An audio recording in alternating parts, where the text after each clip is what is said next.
Not Saudi Arabia, not Iraq, but Venezuela holds the largest oil reserves on the planet. A figure of 300 billion barrels has shaken the world. And now the Latin American country is back on Washington's radar. American warships have been dispatched. 4,000 troops are on standby. The pretext sounds good: fighting drug cartels, toppling dictators, and bringing democracy.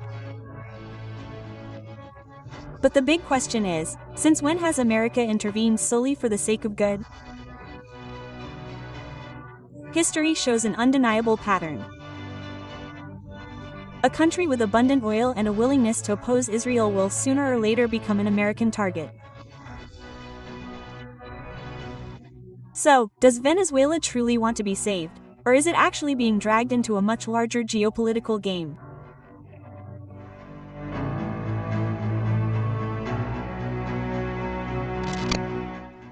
The Venezuela-American conflict didn't start overnight. It had been simmering for a long time until it finally exploded in 2019. At that time, Donald Trump, the notoriously controversial American president, openly challenged Nicolas Maduro. He sided with Juan Guaido, a position he immediately declared legitimate president of Venezuela. From that moment on, the political scene in Caracas transformed into a diplomatic battleground. Protests erupted. The opposition called for resistance. Meanwhile, Trump relentlessly called Maduro illegal. America then unleashed its economic weapons. Massive sanctions, the blocking of billions of dollars in assets, and even the cutting off of oil exports, Venezuela's lifeblood. As a result, the economic crisis exploded. Inflation was rampant. The people were plunged into poverty.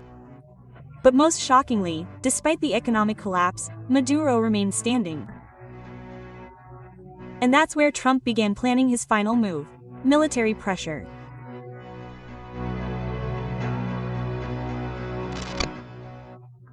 Tensions escalated when Maduro's name was linked to the international cocaine trade. Trump accused him of being the mastermind behind the Luzes cartel, a group even designated as terrorists by the United States Treasury Department. The accusation was accompanied by a tempting offer of a $50 million reward for anyone who could capture Maduro. But the drama didn't end in court. Trump turned the drug charges into a pretext for intervention. 3 giant warships were deployed to Caribbean waters, followed by 4,000 Marines prepared for a ground operation. America called it a mission to combat drug cartels. But for Caracas, this was code for invasion. Maduro reacted. He called for popular mobilization to open 15,000 defense bases with the goal of creating 4.5 million civilian militias. The message was clear: if America dared to enter, Venezuela would be ready to fight with all its people's strength.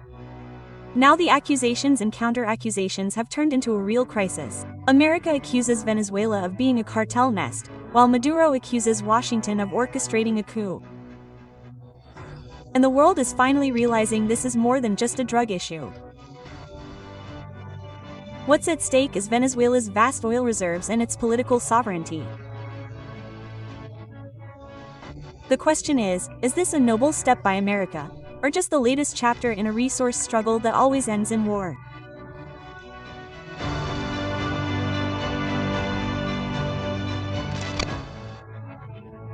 If we dig deeper, America's narrative of eradicating drug cartels is merely a facade.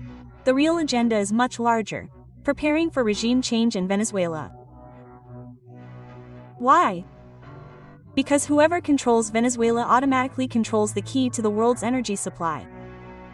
This country holds more than 300 billion barrels of oil, even surpassing Saudi Arabia. And not just conventional oil. Venezuela has massive oil sands reserves equivalent to Canada's. This amount is roughly equivalent to all the conventional oil reserves on Earth. Clearly, controlling Caracas is tantamount to controlling global energy.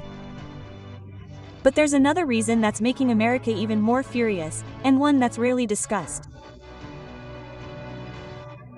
Venezuelan Maduro is known as one of the world's most vocal opponents of the West. He never hesitates to criticize America, especially on the most sensitive issue: Washington's full support for Israel. Maduro has repeatedly condemned the billions of dollars in aid, fighter jets, and missiles sent by America to Netanyahu. These weapons have been used to attack Palestine, Lebanon, Syria, Yemen, and Iran. Even at the UN, Venezuela has frequently spoken out against Israel's invasion and aggressive policies in the Middle East. Herein lies the real problem. Venezuela is not just a rebel state. For America, Caracas is a symbol of resistance to the pro-Israel political project it has built. Leaked information even suggests that the Venezuelan opposition, secretly supported by Washington, was promised power if they agreed to move the Venezuelan embassy to Jerusalem as a show of support for Israel. So clearly, this isn't about drugs, it's about oil. It's also about geopolitics, and yes, it's about Israel.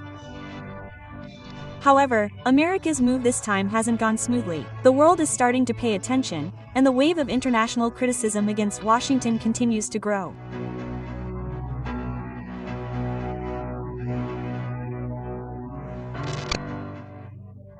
America's military action in Venezuela has not only angered Caracas but also shaken the international stage. From Beijing, there has been a resounding condemnation.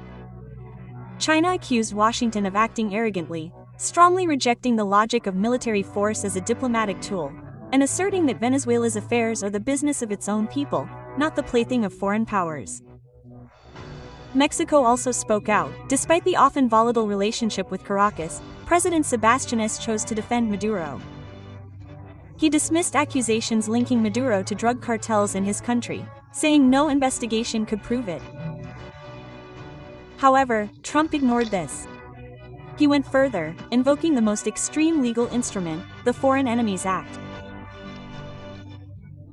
A law valid only in wartime situations was forced into effect, accusing Venezuela of masterminding a criminal invasion through drug networks.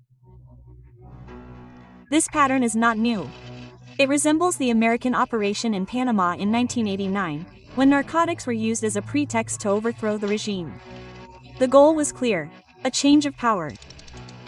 But Maduro is not easily toppled. Venezuela boasts strong defenses, modern fighter jets, a multi-layered anti-missile system, ready-to-go tanks, and a civilian militia numbering millions trained to counter invasion. Furthermore, Caracas is not standing alone. Support from Latin American countries continues to flow, and the defense alliance with Iran is being strengthened. This is what makes the situation increasingly dangerous. Behind the scenes, Russia and China are predicted to intervene if Washington actually invades. This means that every bullet fired in Caracas could ignite a massive proxy war in the heart of Latin America. Now the question is America ready to open a new front at such a great risk?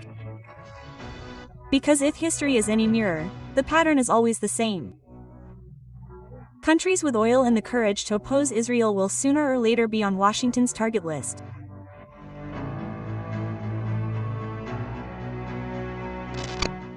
If we trace the pattern, it's always the same. Every country that dares to oppose Israel, every country sitting on massive oil reserves, will sooner or later be thwarted by America.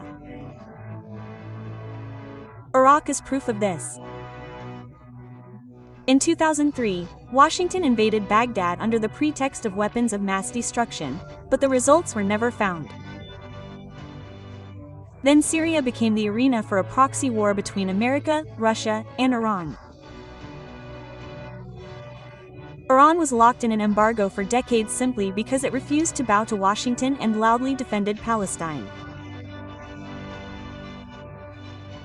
And now it's Venezuela's turn to join the long list of rebel states. Donald Trump may raise the pretext of a drug war, but the reality cannot be hidden.